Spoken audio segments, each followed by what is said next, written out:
Hi అండి, అందరికీ నమస్తే. మనం శారదాస్ ఇంపాక్ట్‌లో రోజు కొన్ని కొత్త విషయాలు నేర్చుకుంటూ ముందుకెళ్తున్నాం గదా! అలాగే ఈరోజు మీకు ఒక చిన్న విషయాన్ని నేను షేర్ చేసుకోవాలనుకుంటున్నాను. అది నాకెందుకో కొంతమంది మనుషులు మన మైండ్‌లో అలా నిలిచిపోతూ ఉంటారు గదా!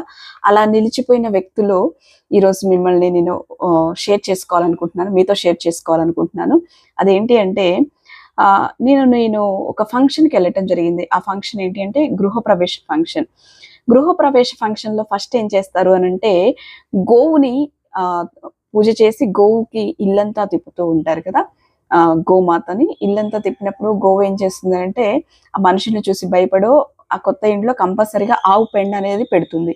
ఆ ఆవు పెండ పెట్టినప్పుడు ఆ ఫంక్షన్‌కి అటెండ్ అయిన వాళ్ళందరూ కూడా కొత్త బట్టలు ధరించి ఉంటారు. అప్పుడు ఆ కొత్త బట్టలు ధరించడం వల్ల వాళ్ళేం చేస్తారు అనంటే ఎవరినన్నా పని వాళ్ళని పిలిచి ఆవు పేడ తీయమని చెప్పటమో ఏదో అలా జరుగుతూ ఉంటుంది. కానీ నేను ఏదైతే ఆ ఫంక్షన్‌కెళ్ళానో ఆ ఫంక్షన్‌కి ఎళ్ళిన వాళ్ళ ఫ్రెండ్ తను. తను కూడా మాలాగే అందరిలాగే కొత్త బట్టలు ధరించింది. బంగారం ధరించింది. కానీ తనేం చేసిందనంటే అక్కడ ఎవరైనా కాళ్ళు పెడితే జారి పడతారేమో అని గబగబా వచ్చేసి దాన్ని క్లీన్ చేసేసింది. నాకు ఆమెను చూసినప్పుడు చాలా ముచ్చటేసింది. నా మనసులో ఆమె అలా నిలిచిపోయింది. మనం హడావుడిగా ఉన్నాము.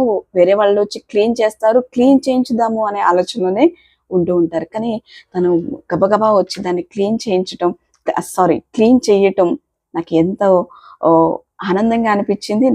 నా మనసులో అలా నిలిచిపోయింది. అలాంటి ఫ్రెండ్స్ దొరకటం కూడా చాలా అదృష్టం కదా! అలాంటి ఫ్రెండ్ వాళ్ళకి దొరికినందుకు నాకు చాలా హ్యాపీగా ఉంది.